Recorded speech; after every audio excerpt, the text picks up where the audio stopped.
예, 여러분 반갑습니다.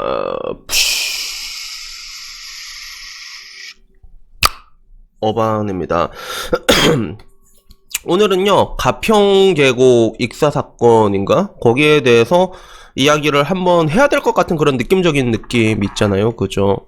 남자가 죽었단 말이야. 그러면 이거를 이제 내가 좌시하면 안 되지, 그치? 그래서 내가 이 사태를 좌시하면 안 될 것 같은 그런 느낌적인 느낌이 들어가지고, 여기에 대해서 이야기를 해보려고 합니다.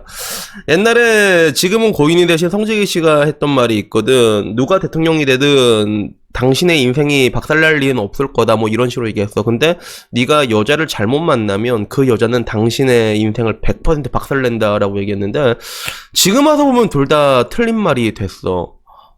대통령이라는 힘은, 대통령이라는 사람들은 우리 인생에 우리 생각보다 더 깊게 개입하는 게 가능하고, 그리고 여자를 잘못 만나면 인생이 박살나는 게 아니라 그냥 내가 주님의 곁으로 갈 수 있다. 그 리스크가 굉장히 높아진 그런 느낌이 있죠. 그래서 이 가평 계곡 살인 사건, 이거 뭐 설명하려면 너무 귀찮아. 이거 그냥 찾아보시면 돼요. 이게 남자로서 보면 굉장히 울컥한 내용들이 분명히 있는데, 근데 내가 이걸 보고 느꼈던 건 뭐였냐면, 사실 뭐라고 얘기해야 될까? 이거는 좀 뭐라고 해야 될까? 일전에 그런 도라이, 여자 도라이들이 가끔씩 나오잖아. 요즘 들어서는 여자 도라이들이 점점 많이 나오는 추세긴 한데, 일전에 최고 존엄의 그 또라이가 고유정이었다고 한다면, 지금 이제 바뀐 게 새로운 또라이라고 볼 수 있는데, 고유정 사건과 비교하면 이 사건은 너무 다른 게 많다는 거야. 그래서 예를 들어 고유정 같은 경우는 불가항력적이다라는 느낌이 커. 그래서 나는 항상 그 범죄에 나를 대입해 보거든. 나라면 이걸 피해갈 수 있었을까라고 했을 때, 고유정 사건은 나도 빼박 피해가지 못하고 뒤졌을 것 같다는 느낌이 들어. 그래서 아직까지도 고유정이 왜 전 남편을 죽였는지 그 동기에 대해서는 사람들이 아직까지도 미스테리인데, 근데 누군가 이제 프로파일러들이 이렇게 얘기하거나 검찰에서 얘기하는 걸로는, 그 전 남편과의 자식을 현 남편의 성으로 바꾸고 싶었나봐, 그게. 근데 법적으로 그게 안 된다고 하더라고, 대한민국은. 그래서 남편의 동의가 있어야 되는데, 그 남편이 부성이 엄청 강한 사람이었거든. 그래서 그렇게 오랫동안 있는데도 이게 계속 이제 양육비도 꼬박꼬박 챙겨주고, 전 남편이. 그래서 불쌍했지. 꼬박꼬박 주고, 저 고효정은 전 남편이 애 보는 것도 못 보게 계속 배째라 하다가, 결국엔 법원에 이게 신청을 해가지고 다시 만나게 되는데, 그때 이제 고유정이 제주도에서 보자라고 해놓고 이제 남편을 이렇게 담그어버린 거거든. 근데 그 과정이 진짜 나라도 피할 수가 없는 거야. 나도 만약에 내 애 너무 보고 싶을 거 아니야. 갔는데, 가서 이제 카레 먹는데, 카레 안에 졸피뎀을 탔다고 하더라고.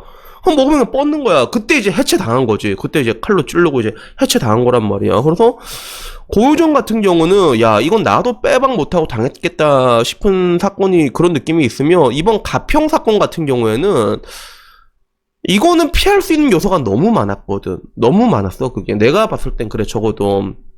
그래서 이 여자는 처음부터 그냥 돈을 노린 게 그냥 누가 봐도 그랬고, 그리고 남편은 그 대기업 연구직이었대. 연봉도 막 6,500 이렇게 됐대. 근데 만나고 나서 계속 이제 돈 달라고 해갖고 내놔 다 털리고 난 다음에 그냥 끝까지 그냥 계속 이제 돈만 털리다가 마지막에 이제 황금알을 못 나니까 이제 배를 갈라버린 거야. 생명보험 같은 거 오질나게 가입을 시킨 다음에.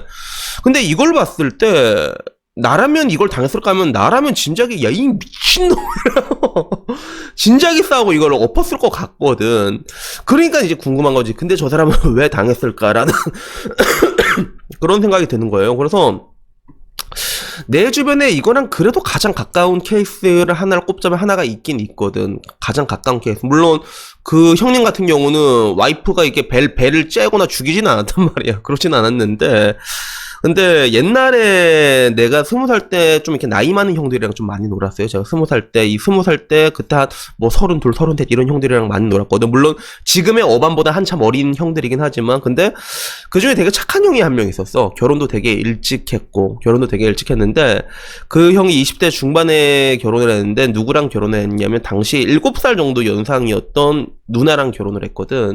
근데 이 사람을 어디서 만났냐면 나이트클럽에서 만난 거야.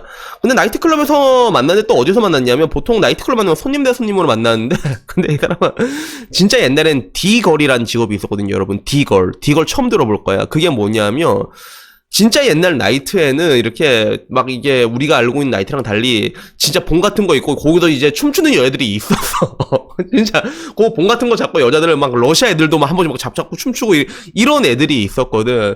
그 디걸 누나랑 눈이 맞아서 결혼을 한 거야. 그래서 그 이후 그 형의 인생은 완전히 철저하게 망가졌지. 그래서 그 형은 뭐 특별히 하는 것도 없었고 오락만 주구장창했거든. 그래서 아직도 기억나. 그 형이 되게 좋아하는 게임이 시티레이서라는 오락이 있었는데 그냥 하는 거 없이 그것만 한단 말이야. 돈은 돈대로 이렇게 쫓겨보는 것도 아니야. 따박따박 갖다 주고. 근데 돈이 안 모이고 돈이 점점 없어지는 거야. 돈이 점점 없어진 거야. 누나가 맨날 그걸 들고 다가 홀라당 다 쓰는 거죠. 내가 홀라당 다 쓰는 거지. 그래, 한 번은 또 어떤 일도 있었냐면, 그 형 친구한테 전화가 왔대. 친구한테 전화하는데, 친구가, 야, 근데 지금 나이트 왔는데, 야, 완전 이거 개 홈런 각이라고. 그래서 형이, 얘 축하한다라고 얘기했는데, 근데 아무리 생각해도, 지금 그 여자가 네 마누라인 것 같다고. 마누라인 것 같다고. 그래서 나이트 가니까 그 돈으로 이게 술 처먹고 놀고 있는 거야. 그래서 그것도 잡아오고. 그 형의 인생은 점점 이제 파국으로 치닫았거든. 파국으로 치닫았고, 그 형들 더 이상 안 되겠다 싶어갖고 맨 처음에 이혼해달라고 했는데, 여자 끝까지 이혼을 안 했어. 왜? 내가 이제 늙었는데, 내가 어디 가서 어떻게 사냐고. 이렇게 뻔뻔하게 나오는 그런 것들이 있잖아.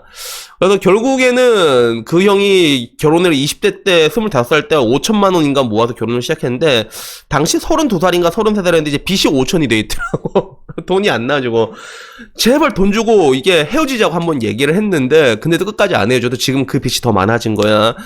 시간이 지나가지고 듣기로는 결국에는 이혼을 했다고는 해. 다른 여자 만나가지고 괜찮은 여자를 만나서 지금은 이혼을 했다고 하는데, 근데 내가 생각을 했을 때 그때 그 누나가 그 디걸 누나 제주도에서 올라온 누나였거든. 지금 어떻게 살고 있을까라고 생각을 해보면 나는 분명히 그 누나가 또 어디서 호구 한 마리 물어가지고 또 골수를 빨아먹고 있을 거라고 난 확신을 하고 있거든. 그게 왜 그런가 하면 내가 살아보고 느낀 게 그래요. 이게 여자들도 흔히 이게 슈앙년들이 보면 잘해. 뭘 잘하는지 모르겠는데 그게 남자들의 그 약한 부분을 귀신같이 이제 파고 들어가는 것들이 있습니다. 그래서 어떻게 보면 이런 것들이 극단적인 퐁퐁남의 형태로 가게 된 거잖아. 배를 갈라버린 형태까지 가는 건데, 만약에 배를 안 가르고 황금알만 받아먹었으면 이게 퐁퐁남이 되는 건데, 근데 이런 것들을 왜 당할까 생각해보면 둘 다가 있는 거. 둘 다 남자는 남자대로 여자는 여자대로의 요소가 분명히 있는 것 같아. 그래서 남자들 같은 경우는 일단 가장 큰 게 외로움이죠. 외로움에 점점 약해지는 부분들이 있는데, 이 여자들은 그걸 진짜 귀신같이 파고 들어오거든. 그 부분을. 귀신같이 파고 들어오고, 그걸 보통 잘해줘, 처음에는. 뭘 잘해주는지 모르겠는데 존나 잘해준단 말이야. 남자가 정신을 못 차리거든. 그 다음부터 시작이 되는 거야. 이게 뭔가 그 사람의 삶의 의미 자체가 남자들은 그런 게 있는 것 같아. 그래서 여자들은 보면 내가 항상 말하잖아. 여자는 사랑의 동물이라고 남자는 인정의 동물이라고 하잖아. 그래서 보다 보면 여자들은 그 사랑받기 위해서 사랑을 한다는 느낌이 있고 남자들은 인정받기 위해서 사랑을 한다는 느낌이 있거든. 그래서 진짜 내가 보기에는 아무리 불합리한 그런 퐁퐁남 생활도 남자들이 굳이 잘하는 게 그런 식으로 가장의 책임을 이렇게 지면서도 그 자체에 만족을 하는 그런 모습들을 많이 보고, 마찬가지로 여자들도 흔히 금사빠라고 하잖아. 그냥 그 옆에 있는 사람들 되게 집중하는 경우가 되게 많아. 그냥 사랑하니까 사랑에 집중하는 그런 모습들이 있단 말이야. 근데 이게 엇갈려 버리는 거지. 여자는 이제 골수를 빨아먹으려고 하고 남자는 이제 그거 자체를 자기가 인정을 받고 있고 누군가한테 쓸모있는 사람이 된다, 이렇게 느끼게 되는 것들이야. 그래서 그 대기업 연구원이었던 사람은 연봉이 6,500이나 되는데도 다 털렸잖아. 친정에 돈 주고 다 털리다가 결론 빚만 많아졌다가, 내가 보기에는 이미 자기가 죽을 거란 걸 알고 있었던 사람이야. 카톡 내용을 보면. 근데도 결국 그게 골로 가게 된 거죠. 그래서 이게 사실 그래, 되게 극단적인 엔딩으로 마무리돼가지고 이렇게 올라오긴 했지만, 이게 극단적인 엔딩으로 가지 않더라도 아까 말했잖아, 이게 좀 약하게 되면 그게 퐁퐁남의 인생으로 되거든. 근데 그런 사람들이 너무 많아, 사실 대한민국 내에서는. 근데 그 사람들이 그렇게 당할 수밖에 없는 이유를 보게 되면 아까 말한 것처럼 인정에 메말라 있고, 그치, 외로움에 취약하고, 그러다 보니까 그런 여자들의 그런 이렇게 슈앙년들의 그런 이렇게 가스라이팅이라고 해야 될까? 그런 것들에 쉽게 당하는 거지. 근데 저는 일전에도 말했잖아요. 사실 나이가 들어가지고 당하잖아, 그런 거. 그럼 당한 놈한테도 문제가 있는 거라고 저는 생각을 해요. 그래서 여러분들한테도 내가 말씀드리고 싶은 게 그래. 내 유튜브 보면 그런 사람들 되게 많아. 내가 이제 30대 중반인데 아직도 못소리다. 포기해야 될까요? 라고 얘기하는 사람들이 되게 많거든요. 그러면 나는 사실 그래 30대 중반 돼도 노력했는데도 어떻게 보면 30대 중반까지는 남자 피크 찍을 때거든. 남자 인생이 가장 피크 찍을 때 30대 중반이란 말이야. 그렇게 피크 찍을 때도 만약에 성공을 못했으면 그러면 이쯤 되면 이제 포기하는 게 낫다. 그렇게 생각하는데 문제는 또 그게 그렇지도 않아. 거기서 포기를 한 사람들이 있잖아. 포기를 하게 된 이런 사람들이 나중에 그걸 열망하지 않을 것 같아? 아니야. 못 해본 걸 열망하게 돼 있단 말이야. 그리고 나이가 들면 점점 더 약해진단 말이야. 그러다 보면 나중에 그 기회가 왔을 때 미끼만 떨면 걸 덥석덥석 물어버리고 그냥 끝까지 다 털리는 경우, 이런 경우가 진짜 비일비재하게 일어난다는 거죠. 그러니까 저는 여러분들에게 좀 뭐라고 해야 될까, 그래도 좀 사랑을 많이 해봐야 된다라고 말하고 싶어. 왜냐면 나 같은 경우도 옛날에 분명히 그런 어장관리를 나도 당한 적이 있거든. 나 어반한테 빨대 꼽은 년이 있다니까, 20살 때. 그래서 이거 내가 나중에 얘기해줄게. 내가 어떻게 당했는지 내가 그 나중에 얘기해줄게. 그거 존나 재밌다 이것도. 근데 그걸 당하고 나니까 나중에 이제 뭐 오면 아는 거지. 2년이 이렇게 해서 이제 바로 이제 카운터 치는 건데, 내가 만약에 그때 그걸 당하지 않았더라면 아마 언젠가는 또 당하지 않았을까라는 그런 생각이 드는 거야. 마찬가지로 여러분들도 살다가 이게 남자가 살다 보면 이게 사람 인생에 쌍놈도 한두 명 끼어 있는 거고 쌍년도 한두 명씩 끼어 있단 말이야. 이런 애들을 일단 만나봐야지 그게 하나의 면역력을 제공하는 건 분명히 있는 것 같아. 그래서 그런 애들을 겪어보고 상처도 받고 그걸 다시 일으켜봐야지 나중에 이제 덜 당하는 것들이 분명히 있거든요. 그래서 전 여러분들에게 말하고 싶은 게 이게 블랙필을 먹은 게 능사는 아니란 말이에요. 여러분들 그거 먹으면 망고땡인 거 같잖아. 아니야. 여러분들 그거 먹다가도 나중 되면 당하게 돼 있단 말이야. 여러분들이 겪어봐야 된단 말이야. 그러니까 좀 이게 호구짓을 하든 뭘 하든 털리든 간에 그 한 번쯤은 여자한테 만나서 털려보는 것도 그게 어떻게 보면 우리 인생에서 좀 좋은 영양제가 아니라 좋은 그런 면역력을 제공하는 게 아닐까. 왜? 나중에 그런 것들이 나이 들어서 진짜 악질적인 것 걸리게 되면 그때는 진짜 정신도 못 차려 다 털린 경우가 있거든요. 그러니까 뭐든지 이게 털리더라도 사랑을 하더라도 빠구리를 하더라도 일찍 털리고 일찍 받고 일찍 해보는 게 그게 좋은 것 같다는 생각이 드는 것 같습니다. 그래서 여튼간에 뭐 오늘 이야기는요 여기까지고요. 뭐 내 유튜브 보시는 분들은 다들 이제 이런 그런 얄팍한 투정에 안 당할 거라 생각하지만 당한다 진짜. 진짜 당해요. 그게 안 겪어보면 당한다니까 진짜. 그러니까 기왕 털릴 거 빨리 털려보시길 강력 추천드립니다. 여튼 오늘 이야기 여기까지고요. 다음엔 조금 더 좋은 이야기로 찾아뵙도록 하겠습니다. 이상입니다. 감사합니다.